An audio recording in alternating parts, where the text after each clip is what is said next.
আসসালামু আলাইকুম।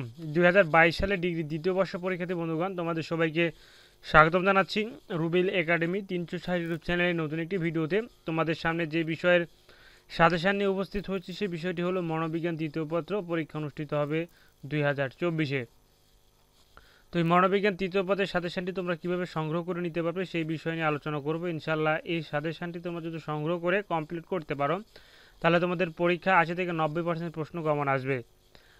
তোমাদের এই মনোবিজ্ঞান তৃতীয় পত্রে ক বিভাগের টোটালি ৩৭টি প্রশ্ন ধরেছি, খ বিভাগের আছে ১৭টি প্রশ্ন এবং গ বিভাগের আছে ১৫টি প্রশ্ন। তো এই মনোবিজ্ঞান অর্থাৎ বিকাশ মনোবিজ্ঞান তোমরা এই সাজেশনটি কমপ্লিট করলে ৮০ থেকে ৯০% প্রশ্ন কমন আসবে। তাই তোমরা যারা সাজেশন নিতে যাচ্ছ এই ভিডিওর ফার্স্ট পিন কমেন্টে আমি হোয়াটসঅ্যাপ নাম্বার দিয়ে রেখেছি, আমার সাথে যোগাযোগ করে একটি অল্প পারিশ্রমিকের বিনিময়ে তোমরা সাজেশনটি সংগ্রহ করে নিতে পারো। ইনশাল্লাহ ৮০ থেকে ৯০% প্রশ্ন কমন আসবে। মনোবিজ্ঞান দ্বিতীয় পত্রে যে সকল প্রশ্ন সাজিয়েছি অর্থাৎ যে সকল প্রশ্ন তোমাদের পরীক্ষা আসার সম্ভাবনা সব থেকে বেশি ইম্পর্টেন্ট সেগুলো প্রশ্ন নিয়ে কিন্তু সাজেশনটি সাজিয়েছি। তোমাদেরকে কিছু প্রশ্ন দেখিয়ে দিচ্ছি, অর্থাৎ ক বিভাগের উত্তর সহ তোমরা পেয়ে যাবে। খ বিভাগ এবং গ বিভাগের প্রশ্ন তোমাদেরকে অবশ্যই বই থেকে বা যে কোনো জায়গা থেকে সংগ্রহ করে পড়তে হবে। অর্থাৎ এটি হলো পুরোপুরি সাজেশান। তোমরা এই সাজেশানের আঙ্গিকে কমপ্লিট করলে তোমরা সাজেশানটি তোমাদের পরীক্ষা ৮০ থেকে ৯০% প্রশ্ন কমন আসবে।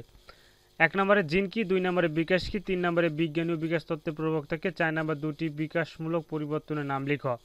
৫ নম্বর জীবন প্রসবের কোন সময়কে নবজাতককাল বলা হয়। অর্থাৎ সবচেয়ে গুরুত্বপূর্ণ যেগুলো প্রশ্ন সেগুলোই কিন্তু নিয়ে এই সাজেশনটি সাজানো হয়েছে। তাই তোমরা যারা এই সাজেশনটি নিতে যাচ্ছ এই সাজেশনটি হচ্ছে প্রিমিয়াম সাজেশন। তোমাকে সাজেশন নিতে হলে কিছু পারিশ্রমিক দিতে হবে। আর এই ভিডিওর ফার্স্ট পিন কমেন্টে আমি হোয়াটসঅ্যাপ নাম্বার দিয়ে রেখেছি, তোমরা অল্প পারিশ্রমিকের বিনিময়ে সাজেশনটি সংগ্রহ করে নিতে পারো। ইনশাআল্লাহ ৮০ থেকে ৯০% প্রশ্ন কমন আসবে। তো এই ছিল মনোবিজ্ঞান তৃতীয় পত্রের সাথে সাথে তোমরা কীভাবে সংগ্রহ করে নিতে পারবে সেই বিষয় নিয়ে কিছু আলোচনা। সবাইকে ধন্যবাদ। আসসালামু আলাইকুম।